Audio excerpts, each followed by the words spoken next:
Muito bem-vindo, meu amigo. Você está me ouvindo? Tô ouvindo bem. Está ouvindo bem? Que bom. Então, deixa eu começar aqui saudando todos os amigos que estão aqui presentes já e saudar a ti, Porã Eté, Aguidjevete, Cheirum, Agudjevete. Aguidjevete. Eloy, muito obrigado por ter aceito o convite, tá?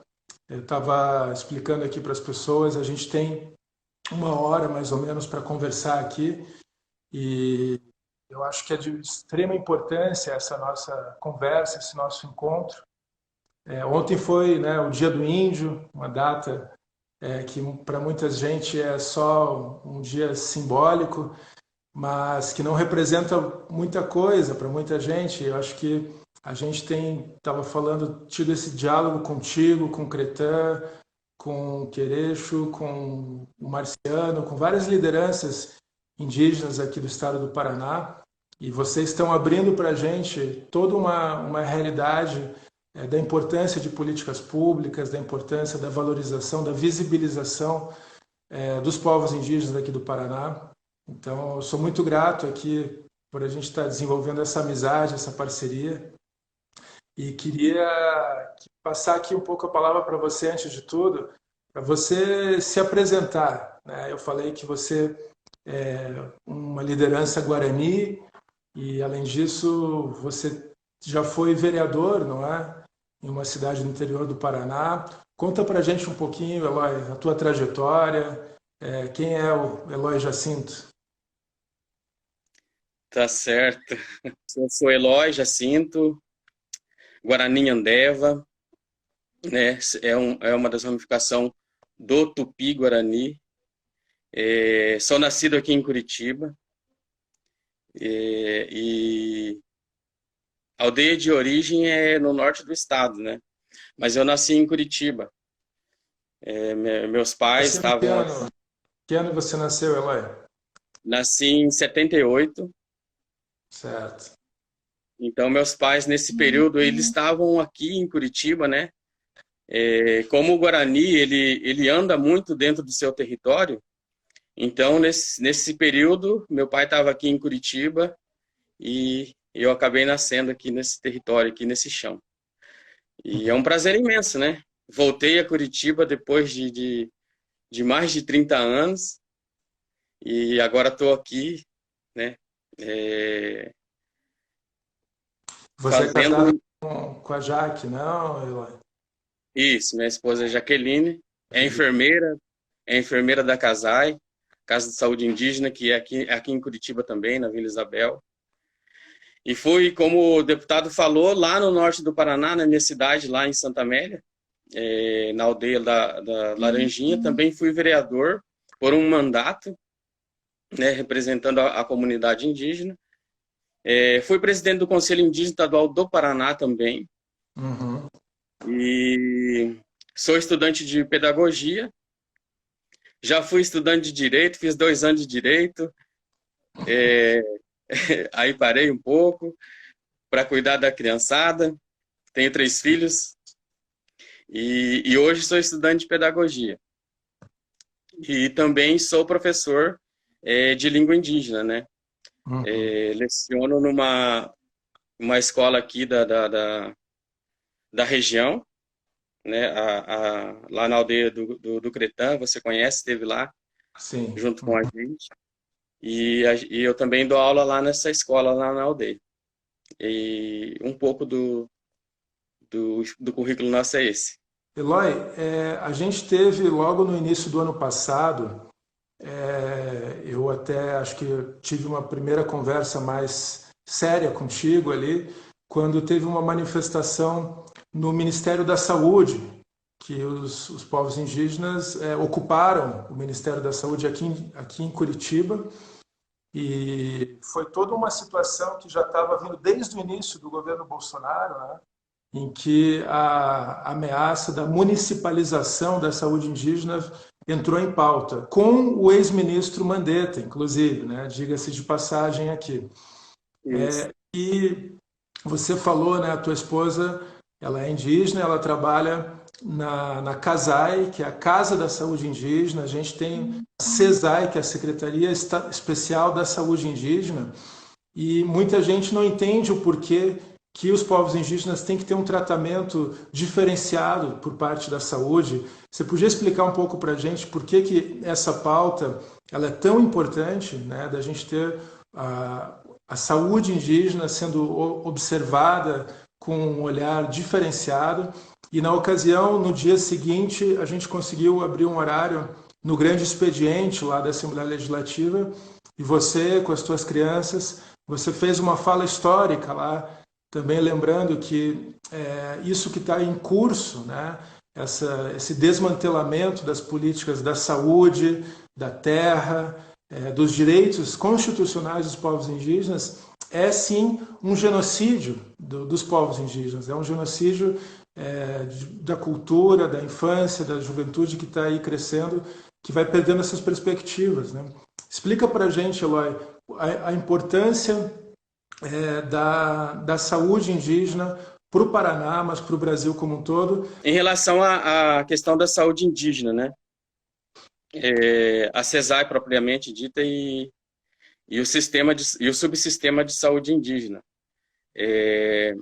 O subsistema de saúde indígena, ele nasceu justamente de uma demanda, de uma luta dos povos indígenas, em entender e perceber que o modelo de saúde que chegava até a população indígena era um modelo precário, que ele não dava conta das diferenças dos povos indígenas, né?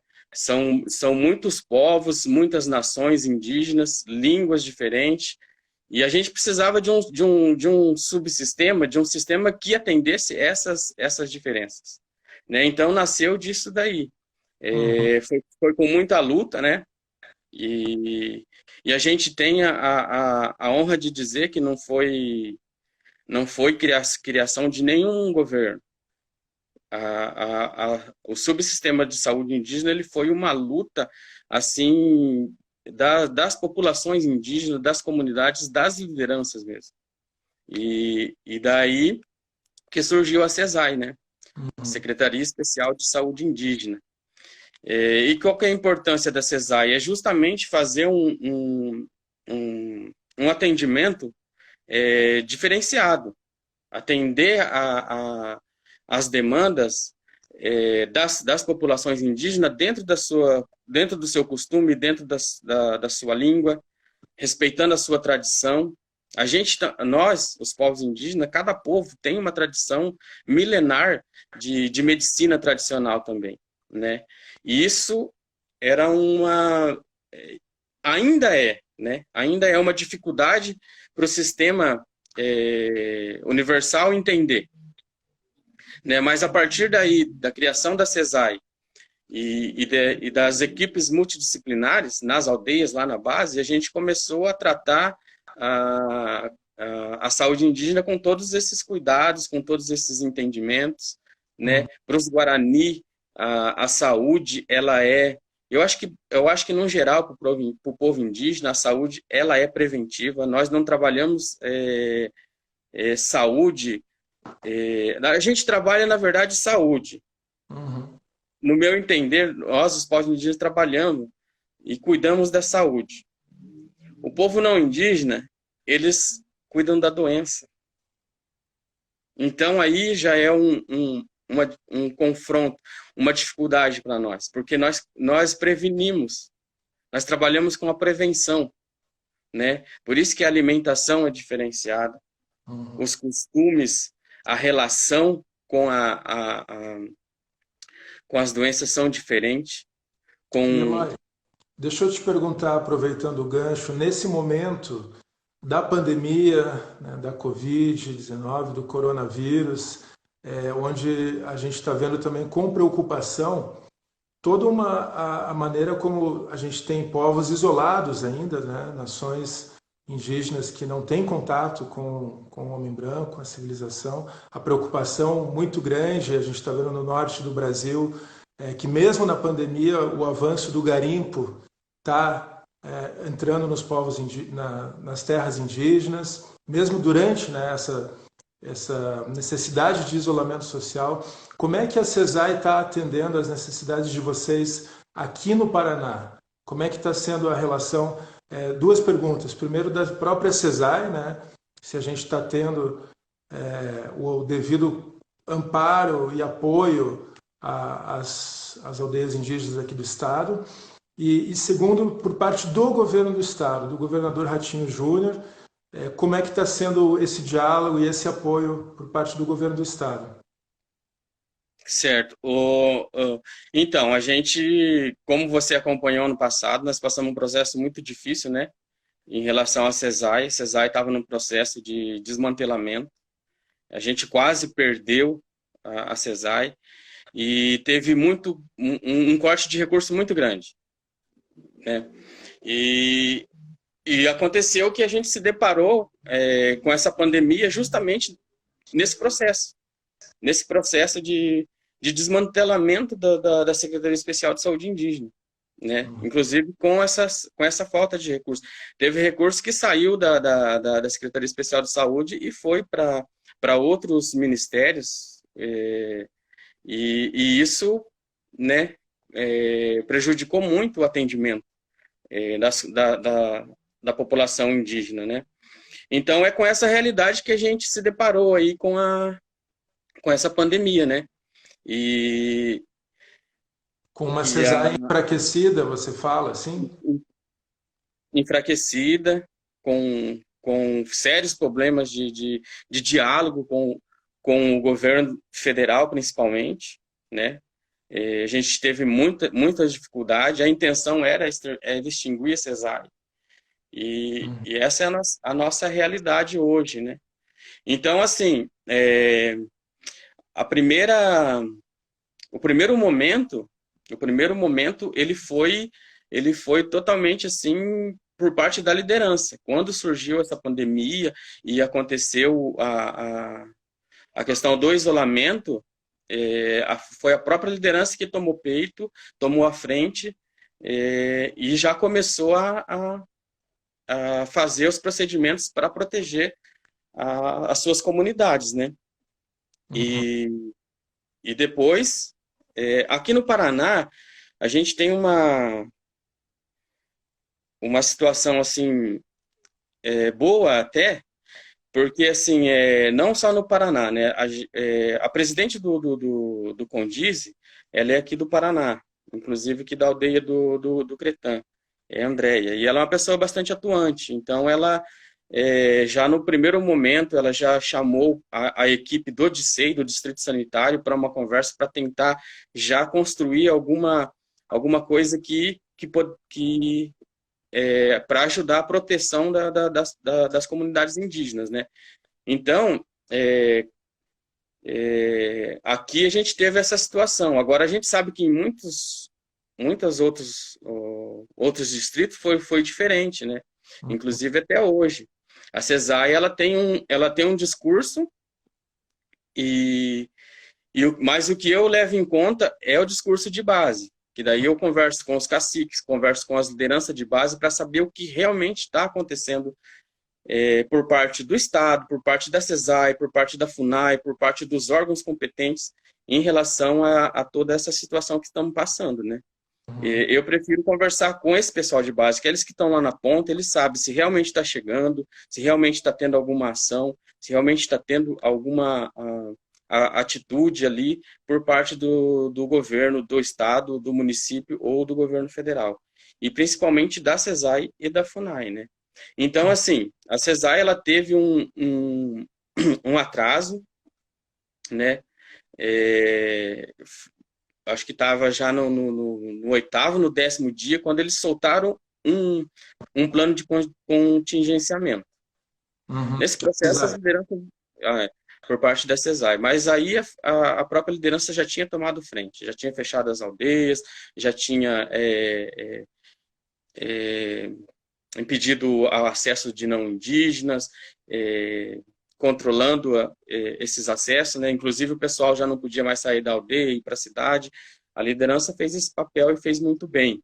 o que eu tenho certeza que deu resultado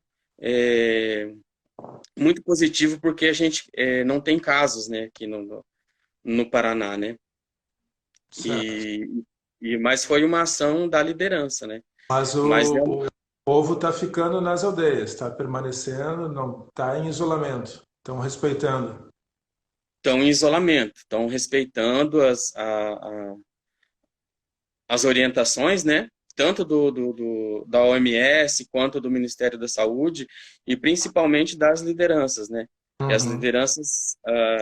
as lideranças, graças a Deus, assim, têm uma boa articulação, eles se conversam muito e quando eles ficaram sabendo, né? A questão da aula já foi suspensa, lá no início já, as aldeias fecharam mesmo, assim, ninguém entrava e ninguém saía.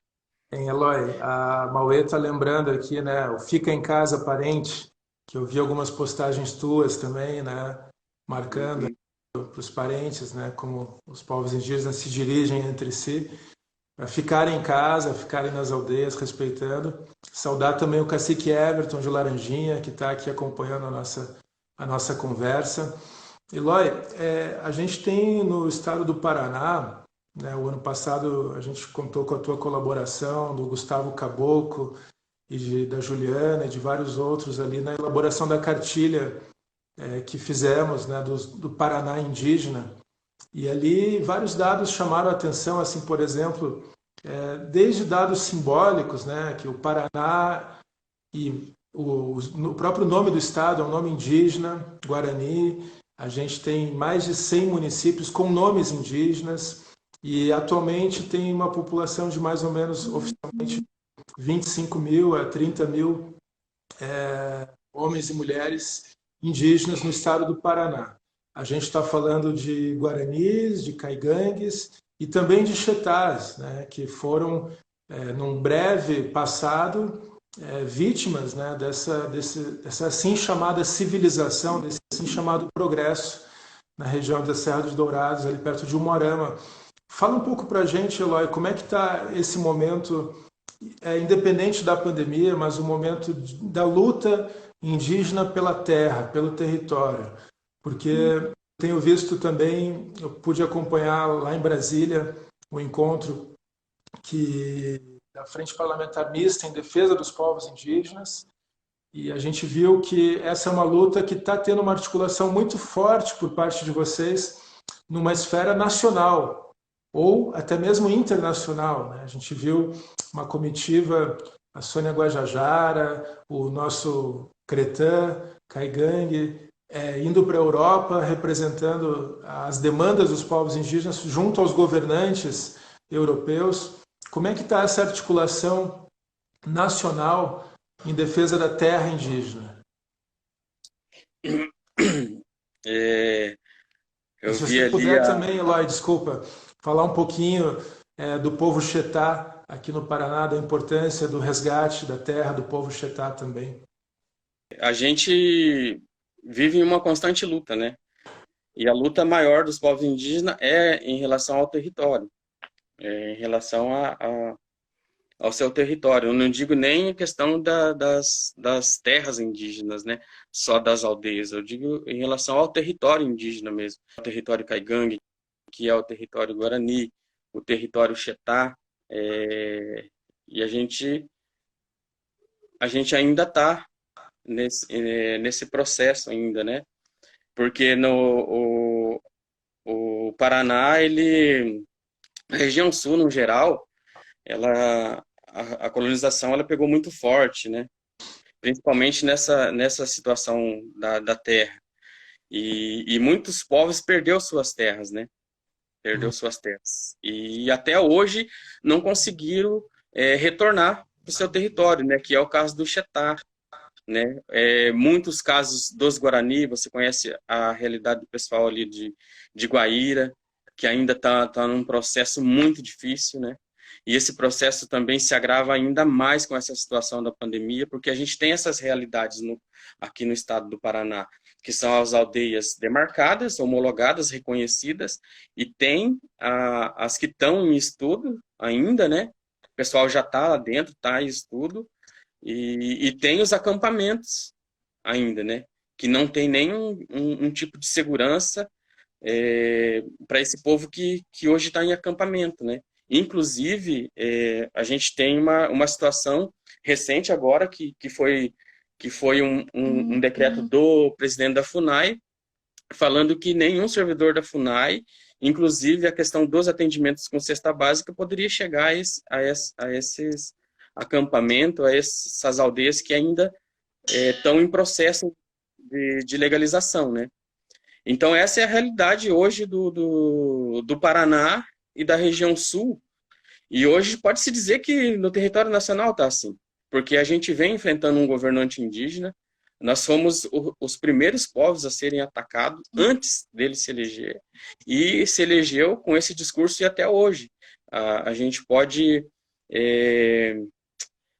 ver isso aí no dia a dia, né? Em todos os momentos a gente está vendo aí. Só o ano passado foi 138 lideranças assassinadas, né? A gente tem uma situação da PEC 910, né? Que é a questão da grilagem, que tá nós voltamos aí não é nem 50 anos atrás, a gente retrocedeu muito a questão indígena nesse novo governo. E então a gente tem todas essas realidades. No Paraná nós temos essa situação. As terras indígenas homologadas, demarcadas, as que estão em processo, mas que já tem pessoal que está dentro, né? Esperando aí a demarcação, a homologação da terra, e tem os acampamentos ainda. Tem acampamentos que até o estudo antropológico ainda não chegou lá ainda, né? Essa portaria absurda, né, que você mencionou agora da FUNAI, porque ela proíbe o servidor da FUNAI de apoiar, de estar presente nas terras onde indígenas moram, vivem, mas que ainda não estão completamente homologadas, né? Completo contrassenso, se você pensar justamente o papel constitucional e institucional, né, do órgão, da fundação, que ela deveria dar todo o apoio aos povos indígenas, né, na reconquista do seu território, e lembrando que é essa dívida histórica que nós, né, brancos, descendentes do homem branco, temos com vocês. Eu acho que é uma dívida da sociedade brasileira e a gente deveria estar tratando isso com o máximo de prioridade, né? Aqui em Curitiba a gente tem a aldeia Cacané-Porã, a primeira aldeia urbana, se eu não estou enganado, do sul do Brasil, não é? A aldeia em São José dos Pinhais, Tupã, em Recretã, a aldeia em Piraquara, correto? Araçaí. Araçaí, em Piraquara. Temos a terra indígena da Ilha da Cotinga, em Guaraqueçaba, em Guaraguaçu, ali em Xangri-Lá também. Ou seja, isso aqui nesse contexto aqui falando num raio de 100 quilômetros de Curitiba, né? Mas sem falar São Jerônimo, Barão de Antonina, Laranjinha. E você trouxe muito bem, Eloy, aqui o drama da questão do oeste do Paraná, que é a dívida da Itaipu com os povos indígenas, né? E a gente teve agora recentemente alguns retrocessos judiciais ali, inclusive, e o assassinato de indígenas ali na região de Guaíra e Terra Roxa. Então é grave, as pessoas têm que entender que não é uma luta apenas de vocês, é uma luta de todos nós e que a gente tem que estar junto com vocês nessa trincheira. E é isso aí, né? A situação. Eu até queria, assim, mandei uma mensagem pro pessoal ali do Cacané, né? Pro Albert, o vice-cacique, para saber a situação deles ali, que é uma aldeia urbana, né? Justamente para saber como que tá ali o atendimento ali, frente à pandemia. Eles estão dentro do município de Curitiba, no centro, né? Tão grande como esse, e a gente precisava saber como que tá as ações ali com eles, né? E para saber se o governo está atuando, se o município está atuando, quem está atuando ali, para fazer as prevenções, para ajudar eles ali com essa questão da pandemia, né? Porque nas comunidades indígenas, como eu te falei, o plano de contingenciamento, as ações da CESAI, elas estão muito tímidas ainda. Elas estão muito tímidas. O pessoal está com falta de material, né, de EPI, pessoal das equipes, máscara, álcool em gel. Eloy, tem alguma iniciativa para que a gente possa fazer doações, apoiar, seja a CESAI ou as terras indígenas, nesse momento agora de pandemia? E qual que seria o caminho? Entrar em contato contigo? O que você sugere? Foi criado um grupo da região sul, né? Mas fora isso, aqui na região aqui de Curitiba também, com o pessoal do litoral, eu já vi ali que a própria Andréia ali com o Revelino, que é lá de Guaraqueçaba, né? Eles também eles têm os contatos que a gente pode estar entrando em contato com eles, fazer doação, saber a situação, ver o que eles estão precisando, né? Uhum. Eu também sou um canal, porque eu consigo chegar em todas essas lideranças e conversar com eles, né? E tem esse grupo maior que é a frente contra a pandemia, né, da região sul. Que daí Quem eles estão... Quem quiser ajudar, pode então entrar em contato contigo aí, mandar Pode uma sim, mensagem. comigo, com a Jaqueline. A Jaqueline tá participando nesse grupo, ela está bem ativa ali. E a gente vai passando as informações, as aldeias que estão precisando mais, o que está precisando, né? Porque tem uma outra situação bem complicada, que é a questão da alimentação, né? Como as aldeias se fecharam, o pessoal que trabalhava fora não pode sair, não pode ter esse contato, então, assim, eles não têm outra forma de também garantir a sua alimentação, sua subsistência, né? E então eles estão dependendo muito de doações, né? Cacaneporã, Araçaí, tive no Araçaí bem rápido ali, com todos os cuidados para conversar com algumas pessoas ali para saber a situação, né? E é isso, eles precisam desse apoio, né? Também já aproveitando aí, quero dar um salve e agradecer ao Léo, porque o Léo está numa frente bem legal aí, que já tem apoiado ali com alimentação junto ao MST, né? Levado ali no Cacané, no Araçaí, nas aldeias mais próximas que eles têm feito doações bem importantes ali, que ajudou bastante as populações. Mas então é isso, a realidade é essa, né? E agora, em relação... Tudo certo aí? Então, estou te ouvindo. Deu uma travadinha. O pessoal do Oeste que a gente fica mais preocupado, né? Porque a situação deles ali é dificuldade até com o básico, né? A gente está vendo muitos vídeos, o pessoal bastante ativo nas redes sociais, nessa questão de lavar as mãos, usar máscara, usar álcool em gel, fazer essas prevenções. E a gente tem aldeias que têm dificuldade com água tratada, né? Rodeadas de fazendas que plantam soja, e joga muito veneno na água, não tem água de qualidade, não tem estruturas, né, que consiga dar, que eles possam, o mínimo, se prevenir contra uma pandemia como essa, né? Sim. Então, a linha de frente ali, o que está ajudando muito é o isolamento mesmo.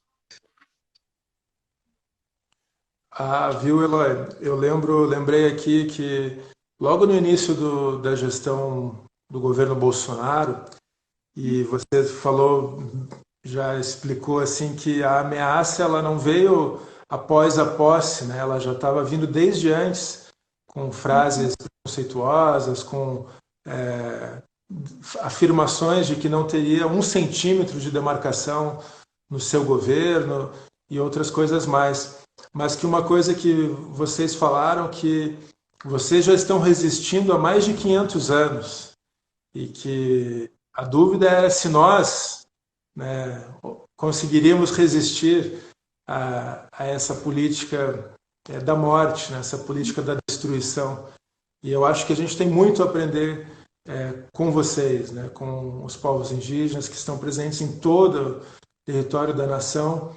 A gente tem observado o Ailton Krenak, que tem feito um trabalho também de muita visibilidade, né, para a fala indígena, que teve um papel lá na Constituinte, né? E, Eloy, lembrando aqui, o Paraná teve o primeiro parlamentar indígena de todo o Brasil, correto? Isso. Não é você, não foi você. Não foi eu. Não foi eu. É, eu não sei, eu não vi ali se o Cretan ele tá participando aí, se ele entrou, mas também já dá um salve, né? Mesmo que ele não esteja aí, ele vai saber da notícia. Cretan eu acho que não, mas a aldeia está representada ali. Alguém escreveu que Tupã e Cretan estava presente aqui. Então, o Cretan está em Brasília, né? Ele foi no finalzinho de março ele foi para lá para organizar o ATL, né? Que não vai acontecer, vai acontecer mais online, né? E foi pego de surpresa, como todo mundo, essa questão da pandemia, e aí ele não pôde retornar mais. Está lá até o momento.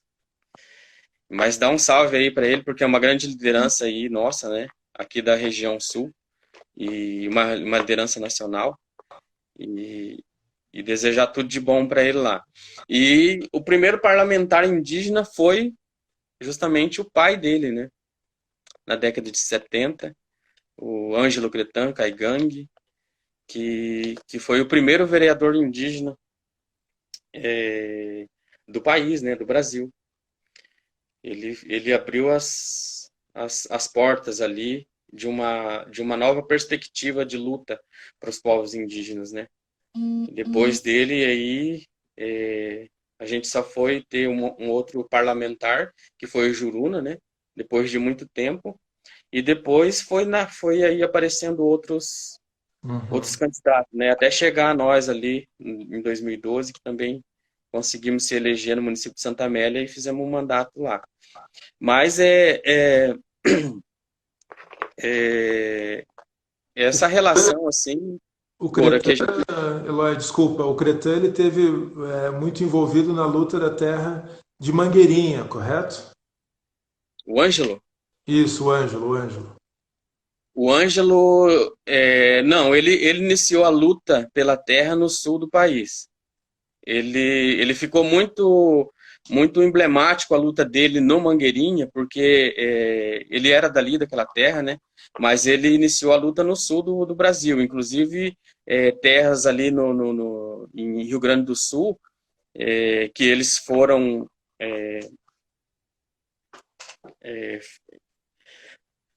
atrás dessas terras e realmente conseguir de volta foi através da luta e da organização do Ângelo Cretan, né?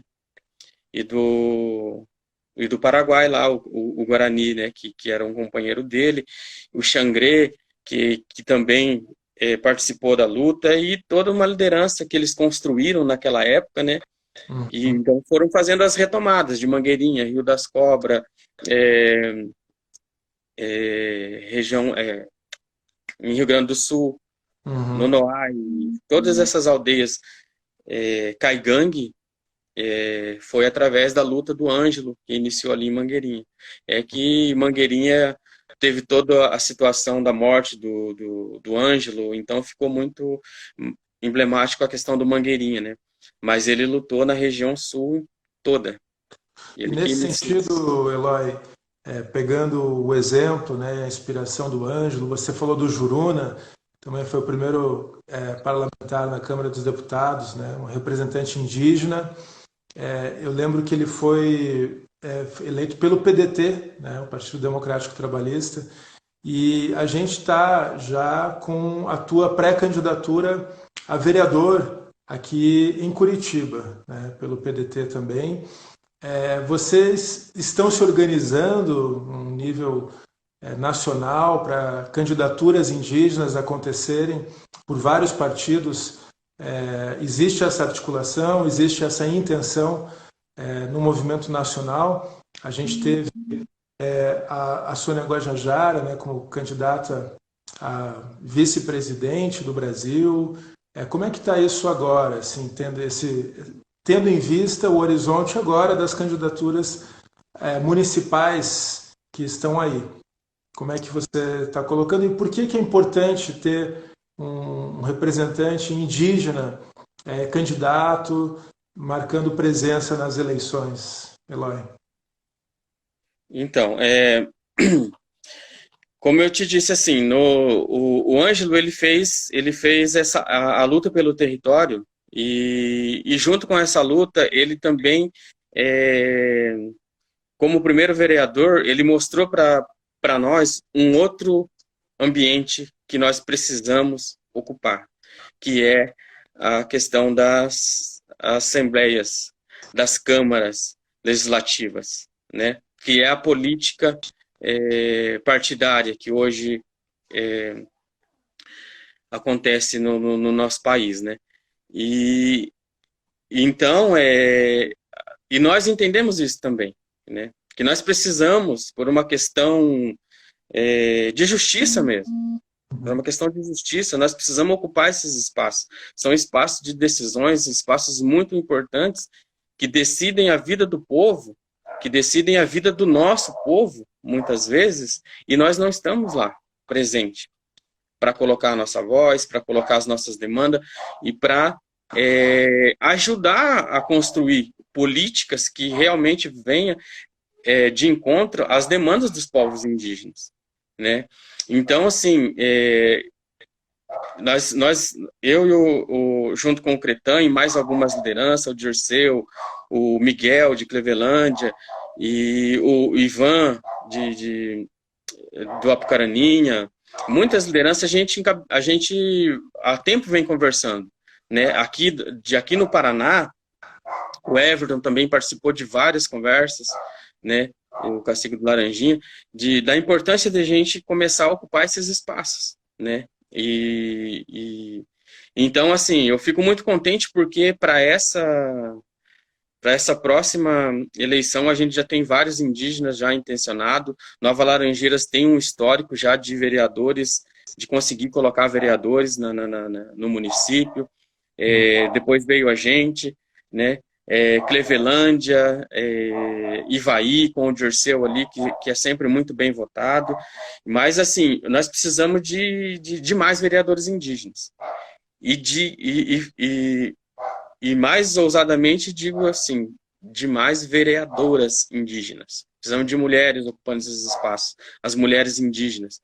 Porque as mulheres indígenas, elas têm muita força na construção de políticas, na construção, na organização de uma comunidade, dos lugares, né? Então, a gente já tem vários nomes já em várias aldeias que vão sair candidatos. Estou muito contente ali, Barão de Antonina, eu estou sabendo, Apucaraninha, acredito que Nova Laranjeira, pelo histórico deles, também lança um candidato para essa próxima já eleição do município. Eu acho que também Laranjinha, né? A gente deixou um histórico ali muito bonito e sempre conversando com eles a importância deles manter essa cadeira no município ali de Santa Amélia. Eles mantêm, isso Eloy? Ainda? Oi? Tem um indígena na Não, Câmara de Santa nessa passada não teve, mas com certeza ali a cadeira deles é garantida, a partir do momento que eles escolheram o nome ali, é garantido a cadeira deles. Assim como muitas aldeias a gente tem condições, né? Sim, sim. Aldeias grandes.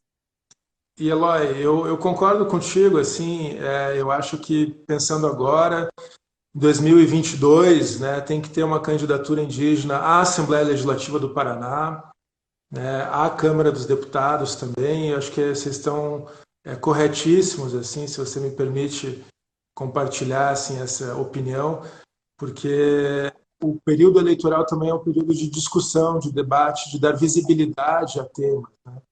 Então, obviamente que há um intuito, uma vontade do êxito eleitoral, né? Mas o processo eleitoral por si só ele é muito importante para a gente colocar temas para discussão com toda a sociedade. E me diga, você é pré-candidato a vereador da capital do Paraná. Como é que está esse trabalho? É, então, nós, nós viemos de um processo aí de muita conversa ali, né? Principalmente com o Cretan aqui. E ele já foi candidato a deputado federal. Foi muito bem votado aqui em Curitiba. E, e a gente vem conversando e analisando a situação e percebemos que a gente precisa de um candidato aí, precisa, mais do que um candidato, a gente precisa ter uma cadeira, né, na Câmara Municipal de Curitiba. Nesse momento, eu me dispus a ir para o pleito, né, e a gente está aí trabalhando bastante para conseguir, já nessa próxima eleição, a gente conseguir se eleger. E, e eu acho muito forte essa candidatura nossa, muito emblemática. Ela é necessária nesse momento, né? Uhum. Ela é necessária nesse momento que a gente está vivendo, que a gente consiga colocar os nossos vereadores nas câmaras municipais. E Curitiba, muito mais ainda, precisa ter... a gente precisa ter um indígena na Câmara Municipal de Curitiba. Tanto pelo processo de mais de 300 anos de conquista do não-índio desse território, mas nós indígenas já estávamos aqui há muito mais tempo, né? Toda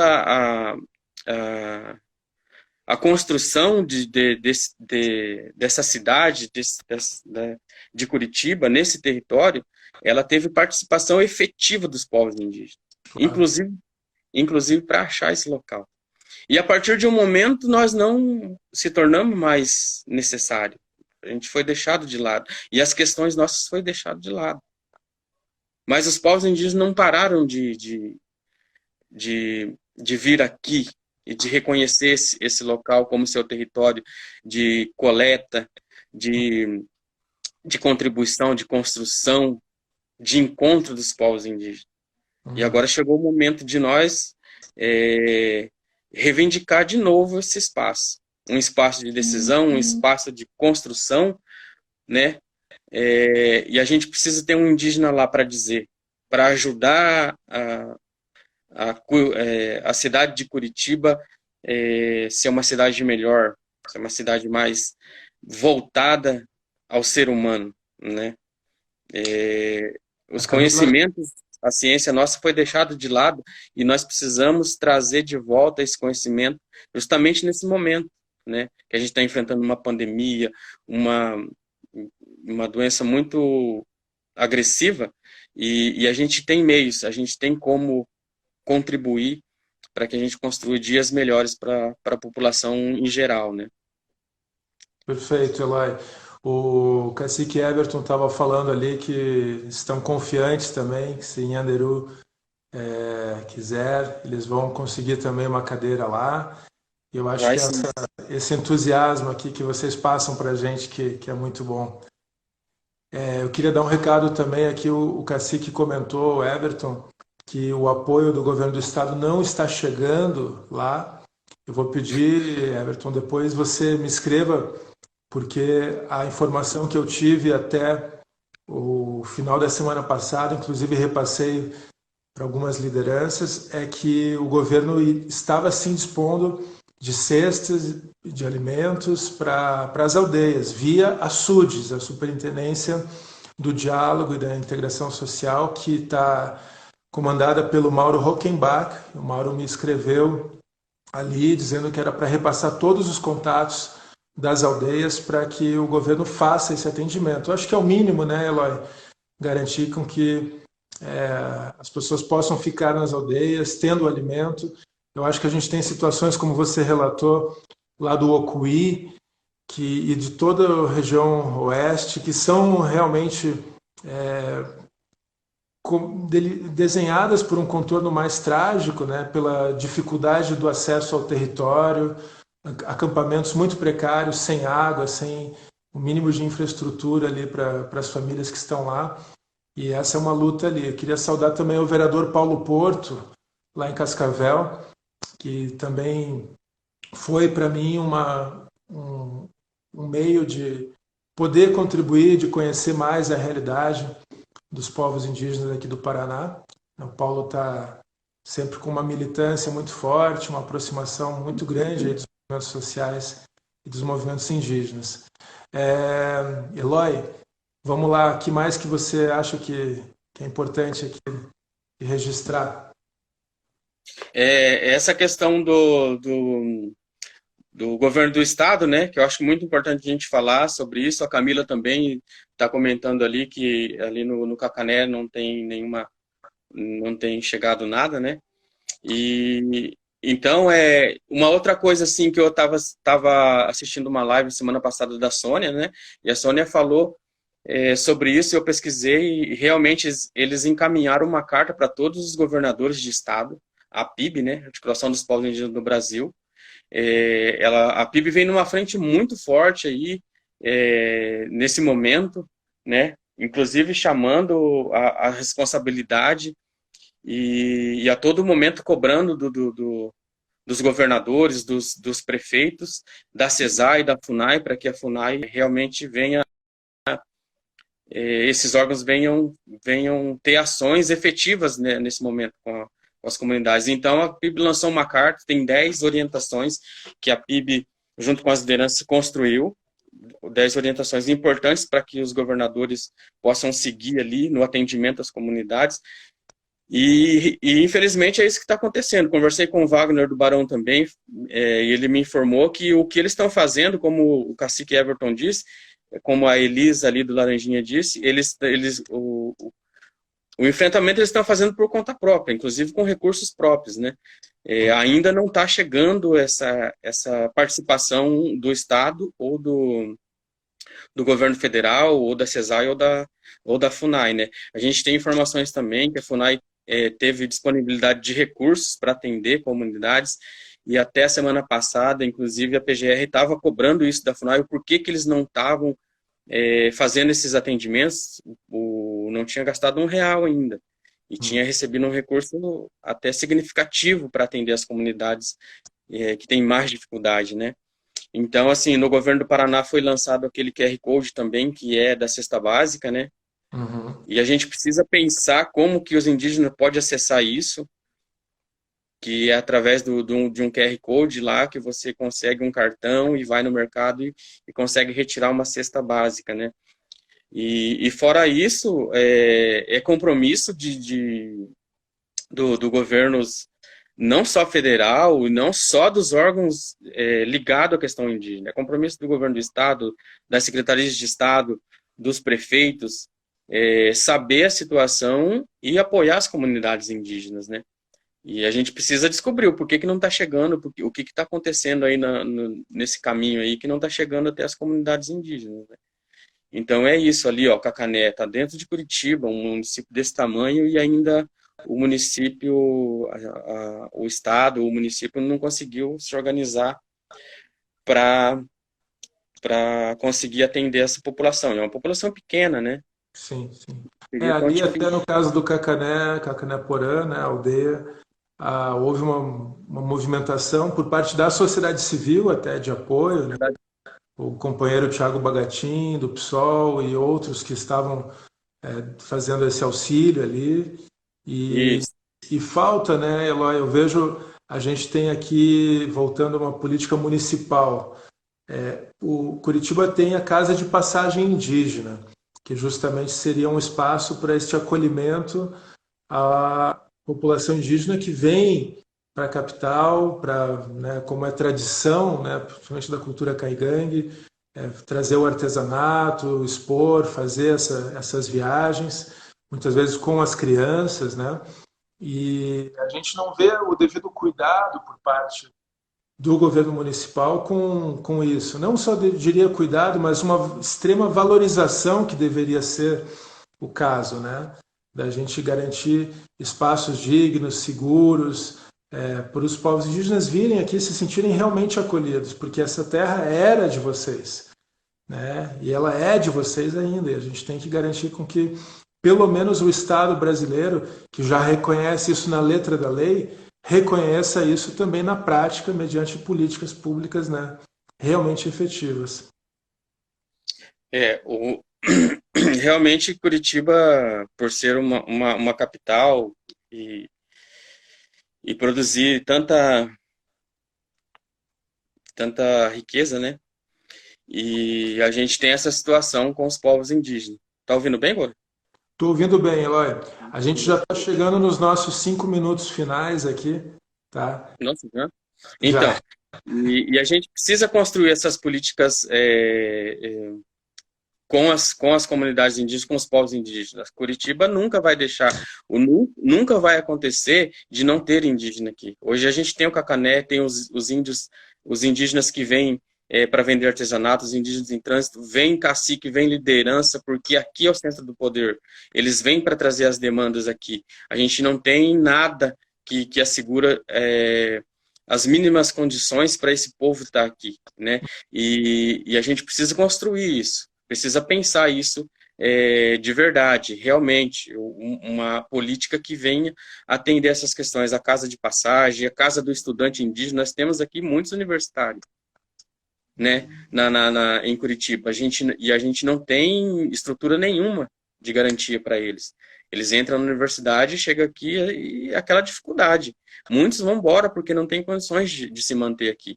Né? E fora isso, a gente tem muitas famílias aqui em Pinhais, Piraquara, nos bairros de Curitiba, Vila Isabel, Santa Quitéria, Caiuá, Cajuru, temos índios em todos esses bairros, Santa Felicidade, em todos os lugares a gente tem indígenas. E parece que o município de Curitiba faz questão de não saber disso, né? E a gente precisa dar visibilidade e construir, sim, políticas que venham atender essas demandas aí de forma efetiva, né? E contínua também. Programas e projetos começam e acabam. Nós precisamos de políticas permanentes para atender a questão indígena. É isso aí, Eloy. Eloy, eu quero te agradecer aqui a tua disponibilidade, já está tarde da noite aqui. Você tem as crianças, a família e toda com a Jaqueline. Agradecer a tua disponibilidade de estar aqui conosco conversando. Agradecer a todos os parentes, os amigos e amigas. Cacique Everton acompanhou. Teve cacique que estava em Bauru também. É importante lembrar, né, que a nação indígena, a nação Guarani, por exemplo, ela transcende o limite entre Santa Catarina e São Paulo, né, tanto que o atendimento à saúde indígena, que está centralizado aqui em Curitiba, atende até o sul do Rio de Janeiro, né? Eloy, temos 20 segundos aqui, eu deixo para você fazer uma saudação para a gente. Tá certo, Gora, agradecer mais uma oportunidade, né? E agradecer o pessoal aí também, principalmente o povo indígena, dizer aos parentes, fiquem em casa, fiquem na aldeia, use a máscara, lave bem as mãos